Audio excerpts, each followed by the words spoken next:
Assalamu alaikum. Hi, everyone. It's my pleasure to join you in this important session for movement disorders. And it's my pleasure and honor to present Professor Patricia Limousine. Professor Patricia Limousine, one of the eminent experts in movement disorders. And she is a honorary consultant and professor of neurology of University College of London. And she expert in movement disorders, Parkinson's disease, and tremor and dystonia. And she won first publisher in the field of DBS and Parkinson's disease. Today, she will talk about advanced therapy of Parkinson's disease. And please, for any questions, write your question in the Q&A boxes to be answered by Professor Patricia. Now we will go to the lecture. Good evening, ladies and gentlemen. I would like to thank first the organizer for inviting me to give this lecture. I'm really sorry that I'm not able to be with you today in your wonderful and welcoming country. My talk today is on the device-aided therapy for Parkinson's disease, and I will focus on the use of pumps and deep brain stimulation. Here are my disclosures, all unrelated directly to this presentation. I would like to start to talk a little bit about motor complications in general. There is a continuum in the progression of Parkinson's disease from the early stage towards the late stage, with a gradual increase in the severity of symptoms and also the development of motor fluctuation I'm going to detail. So this illustrates what the levodopa is doing in the body and how it's influencing Parkinson's symptoms from the early stage to the advanced stage. In the early stage, despite the fluctuation of the levodopa in the system, patients' symptoms are very well controlled. As the disease progresses, patients will develop off periods when the medications are not working, and dyskinesia when they are working excessively, and those fluctuations become more intense and more frequent with time. The management of Parkinson depends, of course, of the stage of the disease, and it's when patients start to develop motor fluctuations that the advanced therapy become useful, in particular pumps and deep brain stimulation. The motor complication involve motor fluctuations of different types, wearing off, on off, delayed on dose failure, as well as involuntary movement. This video illustrates a patient during a DOPA challenge for consideration for deep brain stimulation. When he's off, he has major akinesia with gait initiation difficulty, tremor, and when he's on, his motor symptoms improve greatly with some dyskinesias. These patients are the type of patient typically candidate for treatment either with pump or deep brain stimulation. Motor complications are having a major impact on the patient's quality of life, and both levodopa-induced dyskinesia but also motor fluctuations affect negatively patients' quality of lives. There are some predictors of those late-stage motor complications. Some are related to the disease, in particular the severity of motor features, and to some extent non-motor features. The medications and the dose of levodopa in particular is a good predictor of motor complication.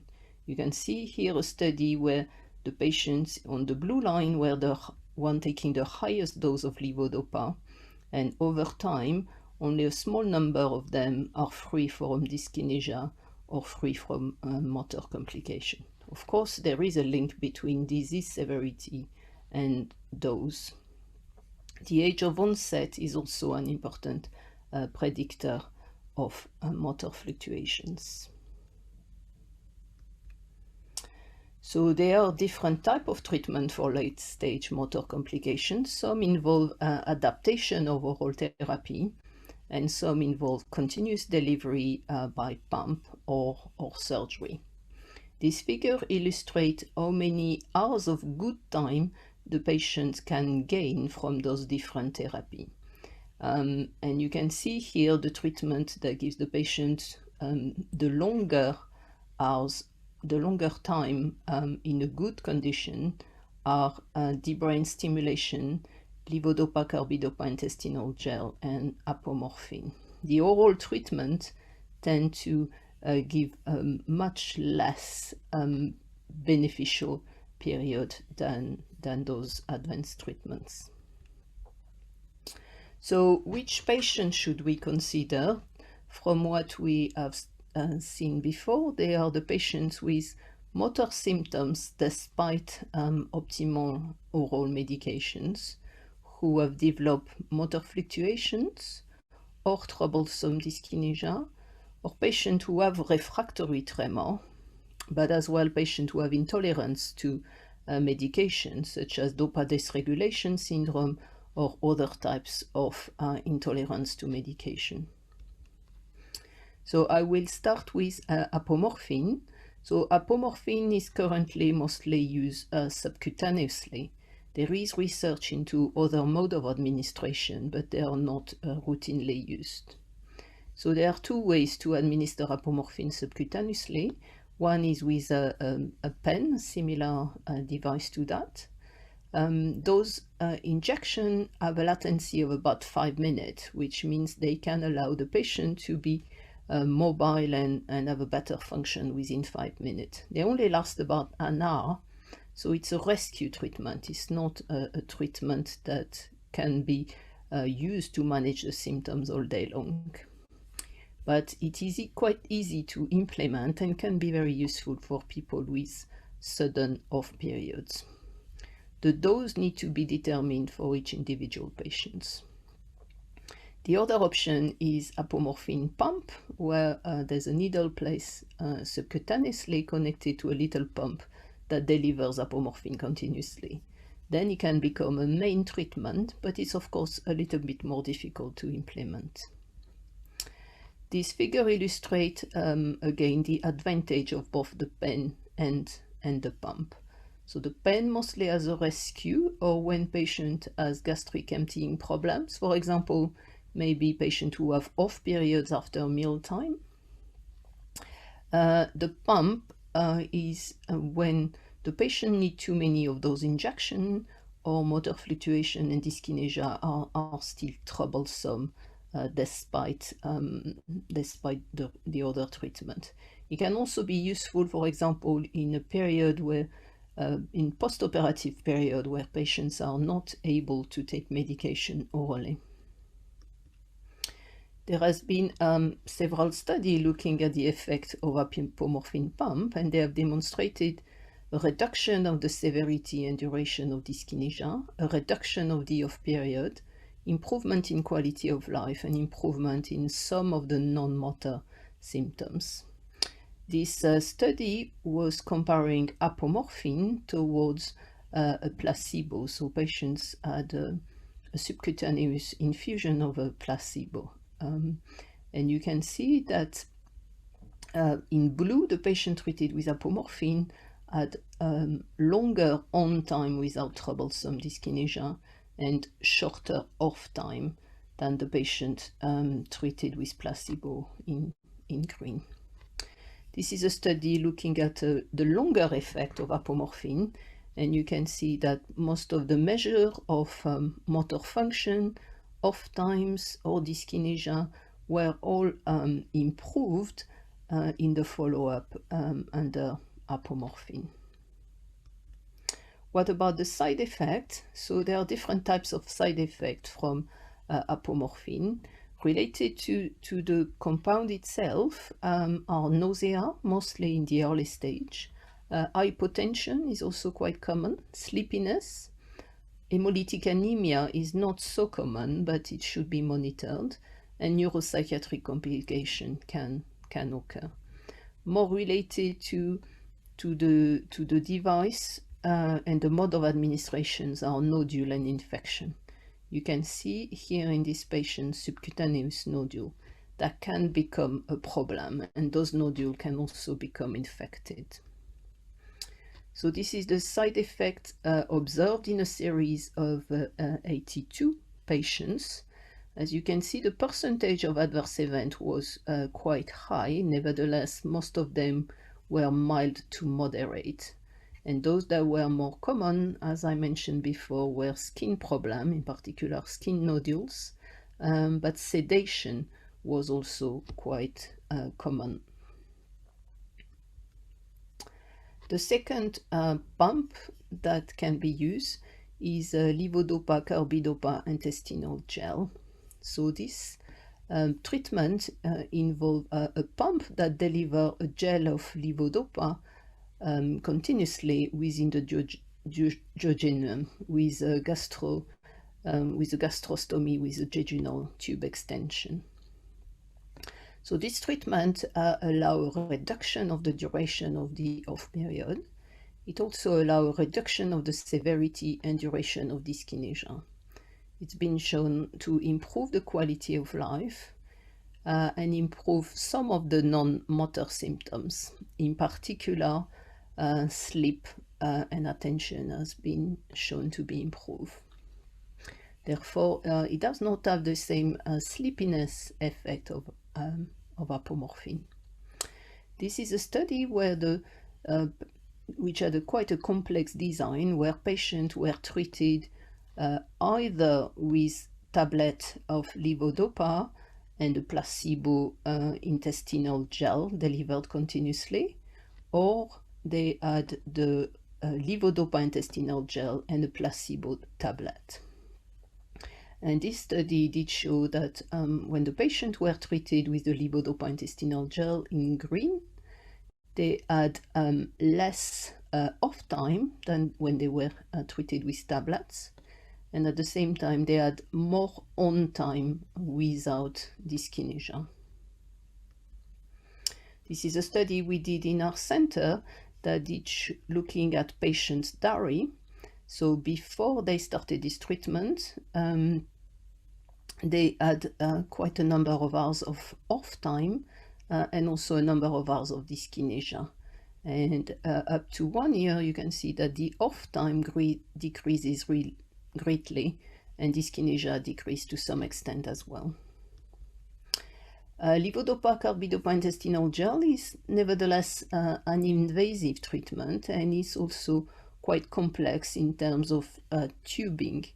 So there is a range of side effects, as you can see listed from this study. Most side effects are related to the device, and in particular disconnections or blockage of the different tubes. Sometimes infection constitute the most frequent problem we face with this treatment. I move on to deep brain stimulation. So deep brain stimulation, as many of you will know, involves planting electrodes in deep structure of the brain that are connected to a pulse generator placed on the chest under the skin, with a wire under the skin connecting one to the other.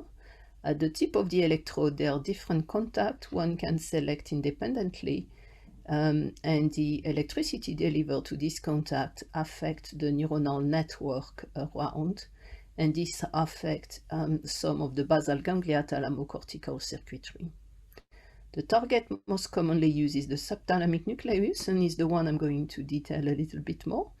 I will make a brief mention of the internal pallidum and the thalamus, that are the other two main targets. So subthalamic nucleus, this treatment started in the mid-90s and gradually progressed from case report and small series to multi-center studies. And now we have, through randomized study, class 1 evidence that STN stimulation is superior to medical management for selected patients with up to 2 years follow-up. Those studies have shown that ST-NDBS can improve the off-phase duration and severity, which include bradykinesia, rigidity, tremor, and gait. It also improves quality of life. On this figure, you can see illustrated from the German multicenter study out of 156 patients, the change in quality of life from baseline. So you can see in dark color that patients stimulated had an improvement of most of the domain of quality of life in comparison to medication in pale color. STN stimulation in the long term can also help off dystonia and dyskinesia, probably largely because it allows a reduction in drug dosage. So this is the gentleman I've shown you during the DOPA challenge before surgery. He's without any medication for the video. As you can see, his tremor has completely disappeared. And his gait, despite being without medication, remains much improved. An important question is when's the best timing for deep brain stimulation? A study called Early STIM study has assessed the effect of the surgery in patients slightly earlier in the course of the disease. So there were patients who were still relatively young, who had some motor fluctuation and dyskinesia, but not for a very long period. And these studies are shown in the stimulated patient in red in comparison to medical treatment, an improvement of the quality of life up to 2 years. Nevertheless, the best timing has to be evaluated for each patient, dependent on the severity of their symptoms, the impact of their symptoms on their everyday life, as well as risk factors. So STN stimulation mostly helps motor symptoms and should really be scheduled to treat motor symptoms. Nevertheless, there can be some effect on non-motor symptoms, and it's been shown that patients who have mood fluctuations can improve after ST-NDBS. So this is the hyperactivity and the hypo activity in terms of mood that improve with STN stimulation in comparison to the medical treatment group. In many patients, impulse control disorder and dopamine dysregulation can improve. Nevertheless, the downside is there is a risk of increased apathy in these patients. Anxiety and depression also often improve. In terms of cognition, a number of patients will develop dementia in the follow-up, but the rate is not thought to be superior to what is expected. Other non-motor symptoms such as sleep, pain, bladder are the most often reported improved as well. We don't know for sure for all those non-motor symptoms what's the role of the stimulation itself and what's the role in the reduction of medication. Nevertheless, despite this change in non-motor symptoms, usually the aim of surgery is to improve motor symptoms. What about the long term? So in the long term, off-motor symptom, dyskinesia, motor fluctuation improve for more than 15 years. Nevertheless, there is a slight decline of this improvement over time. Here you can see a measure of the UPDRS motor symptoms. In blue before surgery, you can see at 1 year in red a great improvement, but over time in green and purple, patients remain improved, but there is a slight deterioration over time. The on symptoms do not improve very much. It's mostly the off symptoms that improve, except dyskinesia that tend to remain improved. Quality of life is usually improved for a few years, but then decline after that. Nevertheless, there are many limits in the long-term study. Some of them is that many patients get lost from follow-up. What about adverse events? So the most serious adverse event is symptomatic hemorrhage. which depends a lot on the surgical technique, but is rated at about 2%, although it can be less in many centers. Other adverse event, weight gain is frequent, as well as dysarthria. Cognitive decline in about 15% of patients, which is what is expected. Transient side effects include mostly infection or occasionally seizure around the time of surgery. There is a question whether DBS allow to increase survival, and some studies like this one have shown a slight increase in survival, but this is still a debated topic. So what about the pallidum? There is level 1 evidence that both STN and pallidal stimulation improve both motor fluctuation and dyskinesia.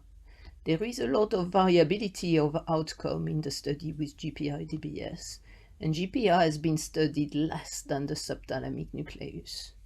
One thing that is certain is that only STN allows significant reduction in drug dosage, which clearly show that they work by different mechanisms. So the choice between the target should be decided in part according to the patient profile of symptoms, but also to the experience of the surgical team. I will show you the example of a patient who we operated in the pallidum because of extreme dyskinesia. And you can see him on the second video after surgery with the same medication, but you can see the dyskinesia are controlled by the stimulation. The other well-established target is thalamic surgery, which can be used either for deep brain stimulation or for lesions such as thalamotomy. It only helps contralateral tremor, which means it's for selected patients with severe refractory tremor. DBS can be done bilaterally, whereas lesions are usually done unilaterally. I'll show you the example on this patient so you can see before surgery with the green background, and here after surgery with stimulation for his right-sided tremor only. So what about the comparison between all those different techniques? So this study compare deep brain stimulation versus apomorphine pump up to 1 year follow-up. So this is apomorphine, the first 2 bars, and STN afterwards. So you can see that dyskinesia at 1 year follow-up and last follow-up improve a lot more with STN DBS than with apomorphine. Regarding off periods, both improve quite significantly, but there was a slight superiority of STN DBS. Regarding Levodopa-Carbidopa intestinal gel versus DBS with up to 5 years follow-up, so there was a significant difference in the improvement of dyskinesia, which was superior with deep brain stimulation. Off time was also slightly superior with deep brain stimulation, but this difference was not significant.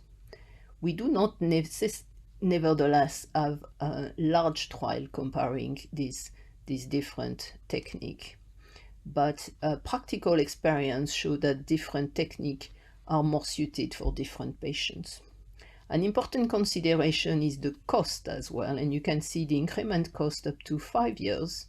And at 5 years, the cost of DBS is much less than the cost of Levodopa-Carbidopa intestinal gel, and apomorphine is in between, although those figures might change depending countries.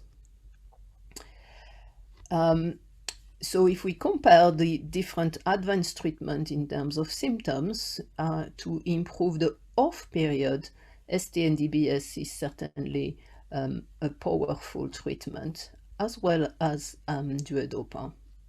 To improve tremor, DBS is generally the preferred option.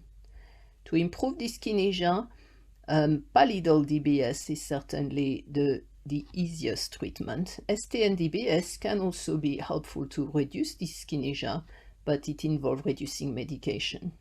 To some degree, apomorphine and duodopa can help as well. In terms of long-term, the long-term effect tend to reduce slightly, but is possibly more sustained with the stimulation because of practical problems such as nodule or tubing problem with Levodopa. Side effects, they all have a slightly different profile of side effect, possibly more frequent with the Levodopa-Carbidopa intestinal gel. The pump are less practical than DBS, because once DBS is implanted, the patient doesn't have anything to do, whereas pump, they need manipulations every day. All those therapies are very expensive, Levodopa-Carbidopa intestinal gel being the most expensive. Of course, deep brain stimulation is the one that needs the more infrastructure to implement.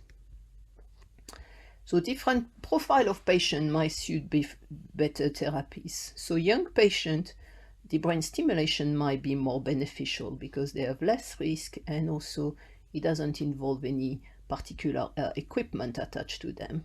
For older patients, nevertheless, there might be some advantage in using pumps due to the risk of surgery. Patients who have impulse control disorder, deep brain stimulation or Levodopa-Carbidopa intestinal gel are options. Patients who have some cognitive decline should certainly not be treated by DBS. There's also some concern with apomorphine, and Levodopa intestinal gel might be the best option.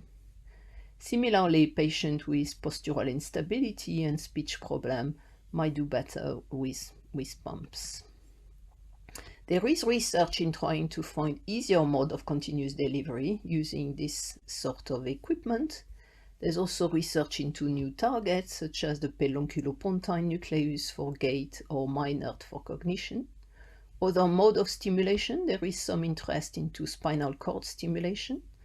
Finally, all those treatments are actually treating the symptoms, they are not treating the disease. So there is a lot of interest in developing other advanced therapy that target more the disease mechanism, whether it's through gene therapy, growth factor, cell therapy, or disease-modifying treatment. As a conclusion, motor fluctuation and dyskinesia have a profound impact on patients' quality of life. They can be helped by adjusting oral medications, but more powerful treatments are pump or deep brain stimulation. Gait, balance, and speech problems are more difficult to control over time as the disease progresses.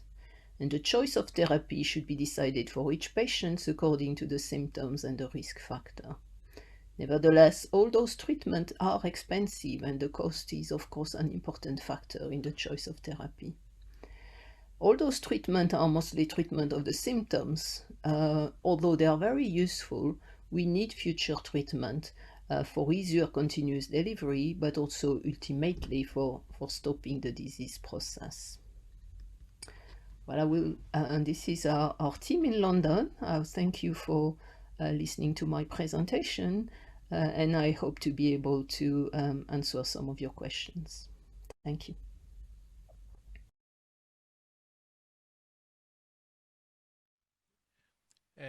Okay, thank you, Dr. Patricia, for your very illustrative presentation. As I said, it's my pleasure to have you with us virtually. Hopefully next year we'll be able to have you with us physically. And I need to assure